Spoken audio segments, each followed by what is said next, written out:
تیسرے خلیفہ راشد حضرت سیدنا عثمان ذو النورین رضی اللہ تعالیٰ عنہ، آپ کا یوم شہادت ہے۔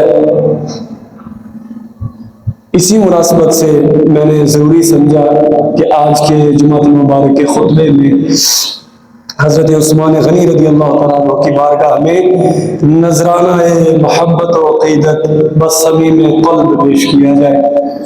ایک مرتبہ تبرک کے لیے پھر درود پاک پڑھ لیجیے۔ الصلاۃ والسلام علیک یا سید رسول اللہ وعلی آلہ وصحبہ یا سید حبیب اللہ۔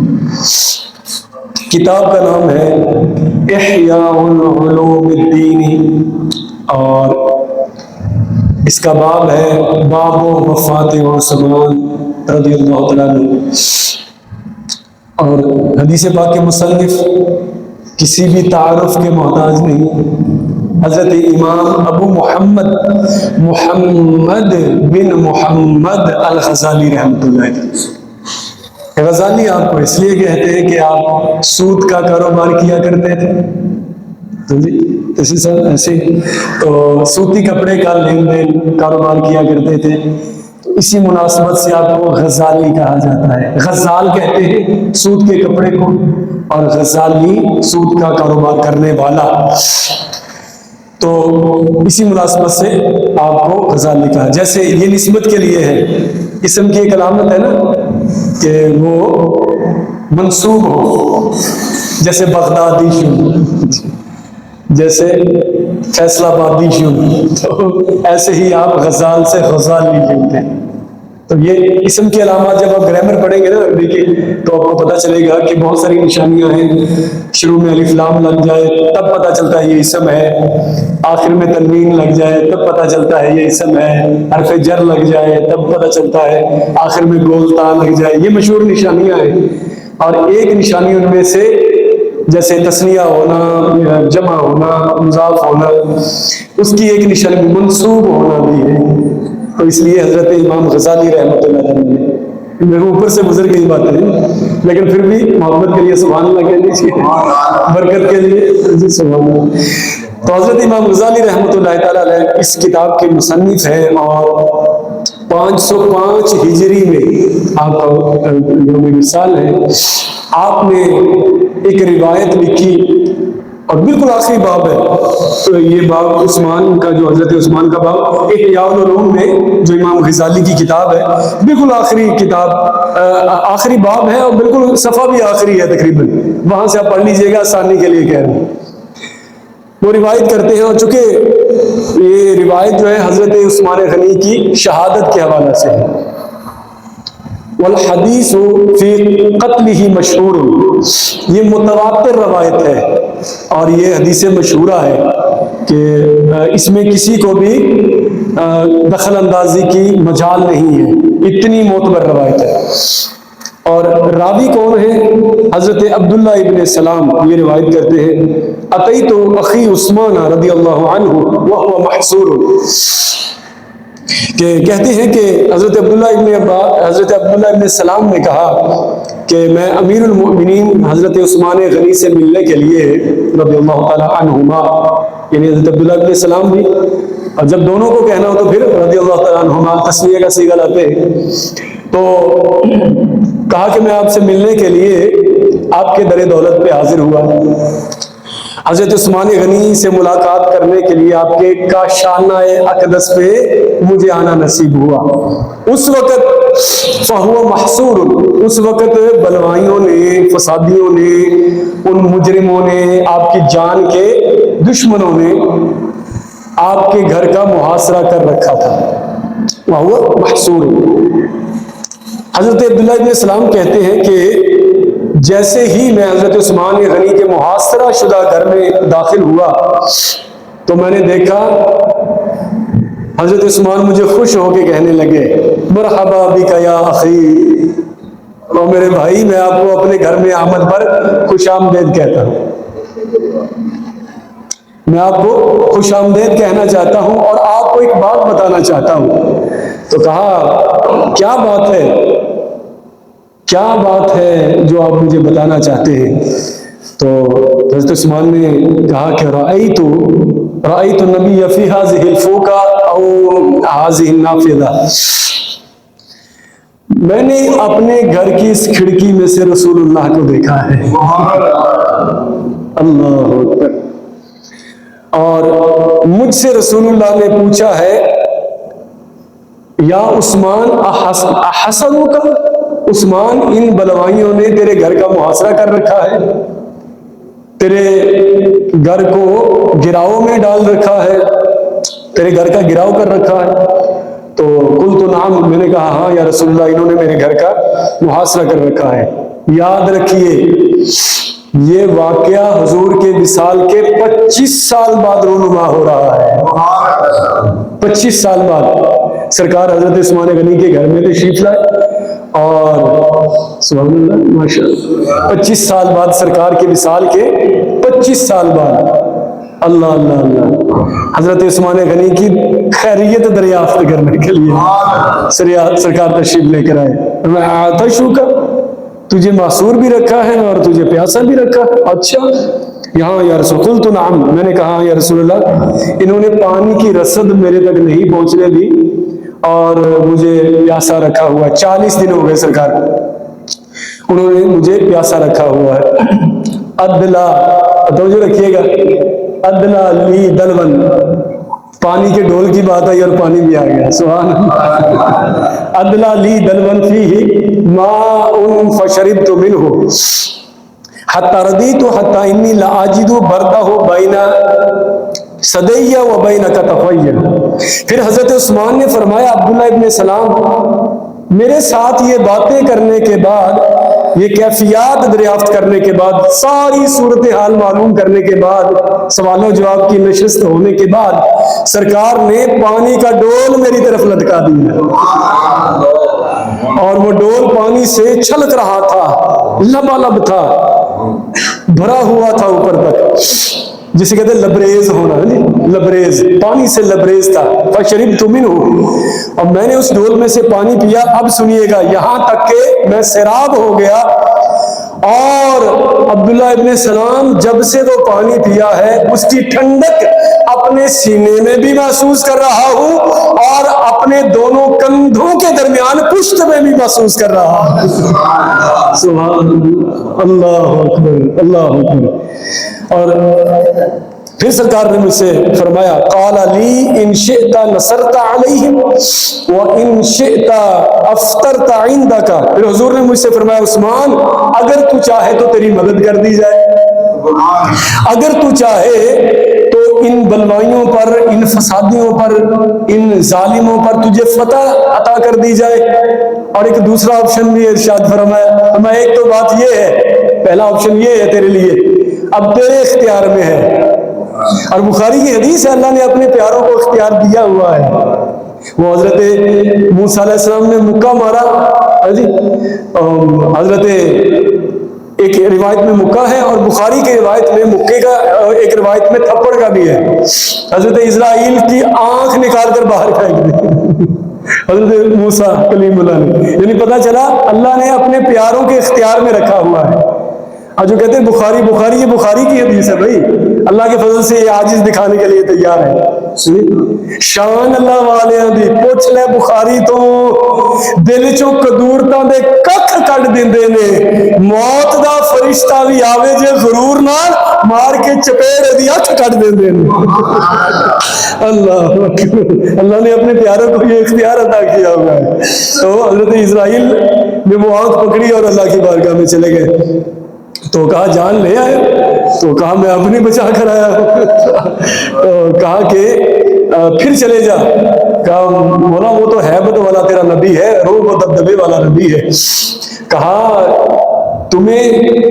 جو تم نے گفتگو کی تھی نا کہ لیٹ جا یہاں پر، میں تیری جان قبض کرنے والا، تجھے پتا نہیں ہے کہ نبی کی بارگاہ میں جانے کا ادب کیا ہوتا ہے؟ یہ تھپڑ مار کے اصل میں تجھے نبی کی بارگاہ کا ادب بتایا ہے. اسی لیے جب سرکار کی بارگاہ میں آیا تو 3 دن سوالی بن کے آتے رہے. حضرت اسرائیل 3 دن سوالی بن کر آتے رہے. ہاں جی، تو ادب چونکہ موسیٰ نے سکھا دیا ہوا ہے. تو اس سے یہ بھی پتا چلا کہ استاد شاگرد کو اور پیر مرید کو ادب سکھانے کے لیے اس کی زجر و توبیخ کر سکتا ہے. اور دیکھیے کتنا خوبصورت لفظ میں نے بولا, زجر و توبیخ کر سکتا ہے, اس کی ڈانٹ ڈپٹ کر سکتا ہے, تو تھوڑی سی تاج پوشی بھی کر سکتا ہے استاد شاگرد کے لیے, ٹھیک ہے جی, سکھانے کے لیے, ادب سکھانے کے لیے. ہاں کوئی ذاتی اناد نہ ہو, ذاتی کوئی دل میں دشمنی نہ پالی ہوئی ہو, ادب سکھانے کے لیے اس سے ناراض بھی ہو سکتا ہے, اور ادب سکھانے کے لیے اس کی تھوڑی سی تواضع بھی کر سکتا ہے کسی بھی انداز سے, ٹھیک ہے. ہو حق والا استاد, ہو حق والا پیر, کوئی عام کی بات نہیں کرنا. اللہ کریم ہمیں عمل کی توفیق نصیب فرمائے اور سچوں کا ساتھ نصیب فرمائے. اللہ اکبر. تو سرکار نے مجھ سے پوچھا کہ اگر تو چاہے تو تیری مدد کر دی جائے بنوائیوں پر, اور اگر تو چاہے وَإِن شِئْتَ أَفْطَرْتَ عِندَنَا, اگر تو چاہے تو آج شام افطاری میں مصطفیٰ کے ساتھ کر لے. اللہ, آج چاہے تو افطاری میرے ساتھ کر لے, چاہے مدد حاصل کر لے, سارے بلوائی قتل ہو جائیں گے, مار دیے جائیں گے, اگر تو چاہے. عثمان سے پوچھا گیا, یہ حضور پوچھ رہے ہیں, اور یہ بڑی اتھینٹک, میں نے کہا کہ متواتر کے درجے کی روایت ہے, اتنی قوی روایت ہے. اگر تو چاہے تجھے فتح عطا کر دی جائے, اور اگر تو چاہے عثمان آج افطاری ہمارے ساتھ کر لینا. اللہ. پھر حضور نے مجھ سے فرمایا, تو پھر میں نے عرض کی یا رسول اللہ فَقَتَرْتُ الْإِفْطَارَ عِنْدَهُ. عثمان نے کہا عبداللہ ابن سلام, پھر میں نے رسول اللہ کی بارگاہ میں عرض کی, آقا مجھے وہ فتح نہیں چاہیے جس سے بگاڑ پیدا ہو اور اسلام اور مسلمانوں میں انتشار پھیلے. میں وہ فتح, میں ظلم نہیں چاہتا. آپ کی عقل, میں ظلم نہیں, یا رسول اللہ آپ کو پتا ہے میری طبیعت کا, میں ظلم نہیں چاہتا. یا رسول اللہ آج میرا دل چاہتا ہے کہ آج شام آپ کے ساتھ افطاری کر لیجیے, آپ کے ساتھ افطاری کر. تو میں نے فتح پانے پہ رسول اللہ کے ساتھ افطاری کرنے کو ترجیح دی. تو حضرت عبداللہ ابن سلام کہتے ہیں کہ میں نے حضرت عثمان سے یہ باتیں کی, باہم متکلم ہوئے, گفت و شنید ہوئی, پھر میں اپنے گھر کو واپس لوٹ آیا. فَقُتِلَ ذَلِكَ الْيَوْمِ, اور تھوڑی دیر کے بعد ہی مجھے پتا چل گیا کہ عثمان, حضرت عثمان کی شہادت, اس کی خبر موصول ہو گئی کہ انہیں شہید کر دیا گیا. اس دن حضرت عثمان قتل کر دیے گئے. جس دن آپ نے یہ مجھے خواب سنایا اور یہ اپنی یہ بات سنائی کہ سرکار میرے پاس آئے اور یہ ساری رودات سنائی, تو سب سے پہلے کیا کہا, حاضہ النافذہ, کہ سرکار کو میں نے اپنی گھر کی کھڑکی میں سے دیکھا. تو دوستان گرامی قدر, حضور کا حضرت عثمان غنی کے گھر میں قدم رنجا فرمانا اور سرکار کا حضرت عثمان کے گھر میں رونمائی فرمانا اس عقیدے کی حقانیت کی دلیل ہے جو عقیدہ اہل السنہ و جماعت کا ہے. کیا ہم عقیدہ رکھتے ہیں نا, اور یہ حدیث پاک سے ثابت شدہ ہے کہ میرے آقا کریم ہر ایمان والے کے گھر میں تشریف لاتے ہیں. تو اس بات سے ہمیں یہ معلوم ہو رہا ہے کہ سنیوں خوش ہو جاؤ, تمہارا عقیدہ کتنا سچا ہے, کتنا کھرا ہے, کتنا مبنی بر صداقت ہے, کتنا بے کھوٹ ہے. یہ تمہارا عقیدہ وہ ہے جو اپنی حقانیت کا اعلان اپنے منہ سے کر رہا ہے. یقیناً اس عقیدہ کو ماننے والا نجات کے قابل ہے. یقیناً ہم جو کہتے ہیں کہ آپ ہر عاشق کے گھر میں تشریف لاتے ہیں, میرے گھر میں بھی ہو جائے چراغاں یا رسول اللہ. 100% یہ عقیدہ درست ہے. پتہ چلا حضور اپنے گنبد خضرا میں محصور نہیں ہیں, بلکہ سرکار محصورین کی مدد کرنے کے لیے تشریف لے آیا کرتے ہیں. اور پھر پتہ چلا میرے آقا اپنے قبر انور میں محتاج نہیں ہے, حاجت مند نہیں ہے, بلکہ حضور اپنی قبر انور میں رہ کے حاجت مندوں کی حاجت روائی بھی کر سکتے ہیں. حضور حاجت روائی کر سکتے ہیں. حضور جب چاہیں جہاں چاہیں جمال آرائی کر سکتے ہیں. تو حضرت عثمان غنی نے یہ جو بات بتائی حضور کے گھر میں, حضور نے عثمان کے گھر میں تشریف لا کر امت کو بتا دیا میں حاضر ہوں, اور حالات کا جائزہ لے کر پوچھ کر کہ تو معصور ہے, تو پیاسا ہے, یہ بات بتا دیا, امت کو آشکارا کر دیا کہ میں ناظر بھی ہوں.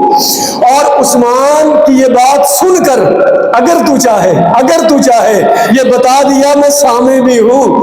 اور عثمان کو تمام معاملات کا حل بتا کے جواب دے کے بتا دیا کہ میں متکلم بھی ہوں، میں حاضر بھی ہوں، میں ناظر بھی ہوں، میں سامع بھی ہوں، میں متکلم بھی ہوں، میں جا بھی سکتا ہوں، اور کوئی امتی مجھے دل سے پکارے مشکل کے لیے آ بھی سکتا ہوں، جولی کو پر فرما بھی سکتا ہوں۔ سبحان اللہ وبحمدہ، سبحان اللہ۔ اب یہ بھی سن لیجئے، ہمارا عقیدہ یہ نہیں ہے، ہمارا جو حاضر و ناظر کا عقیدہ ہے نا، سرکار حاضر ہے، تو اس کا مطلب یہ نہیں ہے کہ حضور ادھر بھی ہے، ادھر بھی ہے، ادھر بھی ہے نا، یا آپ کو کسی نے غلط گائیڈ کیا ہوا ہے۔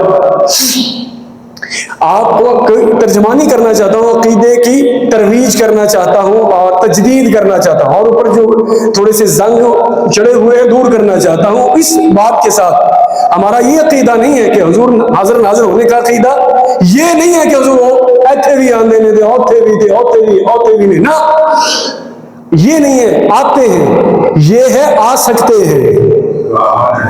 اچھا، ایک دوست کہنے لگے، میں دوست ہی کہوں گا کیونکہ ہم انتشاری بندے نہیں ہیں اللہ کے فضل سے، کہنے لگا کہ جی دور دی چیز نو ویکھنا تے اللہ دا کام ہے، دور دی خبر دینا تے رب دا کام ہے، اس لیے محمد اس بات کا کوئی علم نہیں رکھتے۔ میں نے اسے بڑے پیار سے کہا، میں نے کہا ارے بھائی، دور کی بات کا علم رکھنا یہ اللہ کی شان نہیں ہے، اللہ دور کی باتوں کا علم نہیں رکھتا، جانتا نہیں۔ وہ حیران ہو گیا جیسے آپ حیران ہوئے، یہ کیا بات کر دی آپ نے؟ تو میں نے کہا بات یہ ہے کہ سب سے پہلے جو چیز اللہ سے دور ہے وہ ثابت کر کے دکھنا۔ پہلے تو جو چیز اللہ سے دور ہے وہ ثابت کر کے دکھا، پھر میں تیرا یہ عقیدہ مان لیتا ہوں۔ یہ عقیدہ رکھنا، دور کی چیز پر مطلع ہونا، یہ اللہ کا نہیں۔ اللہ تو ہر چیز، کون سی ایسی چیز ہے جس سے اللہ دور ہے؟ ہر چیز کے نزدیک ہے اللہ، وہ تو شہرت سے بھی زیادہ قریب ہے، اور ہر چیز کے قریب ہے، اللہ سے تو کوئی چیز دور ہی نہیں۔ یہ عقیدہ حاضر و ناظر کا دور کی معلومات دینا یہ نبی کا خاصہ ہوا کرتا ہے، یہ نبی کا کمال ہوا کرتا ہے۔ تو ہمارا عقیدہ یہ ہے کہ مصطفیٰ کریم مثل کف تمام امت کو، تمام دنیا کو، تمام عالمین کو دیکھ رہے ہیں، ملاحظہ کر رہے ہیں، جیسے ہتھیلی کو دیکھا جاتا ہے۔ سرکار اپنی قبر انور میں رہ کے اس طرح ملاحظہ فرما رہے ہیں، لیکن جو امتی دل سے پکارے، لیکن جو امتی عشق سے پکارے، محبت سے پکارے، تو سرکار اس کی مدد کرنے کے لیے گنبد خضرا سے وہ نفس نفیس تشریف لا سکتے ہیں، مشکل کشائی کر سکتے ہیں۔ یہ ہے ہمارا حاضر و ناظر کا عقیدہ۔ اب آگے بڑھیے، تو حضور نے اپنی وصال کے 25 سال بعد آ کے بتا دیا اور ثابت کر دیا کہ جو لوگ کہتے ہیں کہ معاذ اللہ سرکار تو معاذ اللہ مر کر مٹی میں مل گئے، تو ان کے لیے یہ عقیدہ حضور نے 25 سال بعد آ کے بتا دیا۔ زندہ ہوں تبھی عثمان کے گھر میں آیا، تبھی عثمان کے گھر میں پتا چلا کہ جو یہ کہتے ہیں اور نفرت انگیز عقیدہ، ہم محبت کا درس دینے والے ہیں اللہ کے فضل سے، اللہ اور اس کے رسول کی تمام صفات کے ساتھ اگر کوئی عقیدہ ہے، کوئی ماننے والا ہے، تو وہ اہل سنہ و جماعت کے لوگ ہیں۔ اللہ کی تمام صفتوں اور مصطفیٰ کی تمام صفتوں کے ساتھ کسی کو کوئی ماننے والا ہے تو وہ اللہ کے فضل سے اہل سنہ۔ کسی سے ہمارا جھگڑا نہیں ہے، بس اپنے عقیدے کا اظہار کر رہے ہیں۔ تو یہ نفرت انگیز عقیدہ ہے اور پائے حقارت سے ٹکرا دینے والا عقیدہ ہے۔ درست عقیدہ یہ ہے، صحیح عقیدہ یہ ہے، اور قرآن و سنت سے ثابت شدہ عقیدہ یہ ہے، جس کی ترجمانی کی تھی میرے سیدی اعلیٰ حضرت نے، چمک تجھ سے پاتے ہیں سب پانے والے، میرا دل بھی چمکا دے چمکانے والے، تو زندہ ہے واللہ، تو زندہ ہے واللہ، میری چشم عالم سے چھپ جانے والے۔ سبحان اللہ، کی بہت ٹھنڈی ہے جی، میرا دل بھی چمکا دے چمکانے والے۔ تو حضرت عثمان غنی کے سر پر سرکار نے شفقت کا ہاتھ رکھا، عثمان کو اپنے ساتھ ہونے کا یقین دلا دیا۔ اب ہمیں آتش ہوگا، تو پیاسا ہے عثمان، تو لے ہم تیری پیاس بجھا دیتے ہیں. تو حضور کو پتا چل گیا کہ عثمان کے 25 سال 20 سال کے بعد حضور کو علم ہو گیا, پتا چل گیا. تو یہ بھی یقین ہو گیا کہ سرکار کا جسم گنبد خضرا میں رہتا ہے لیکن سرکار کا علم پوری دنیا میں رہتا ہے.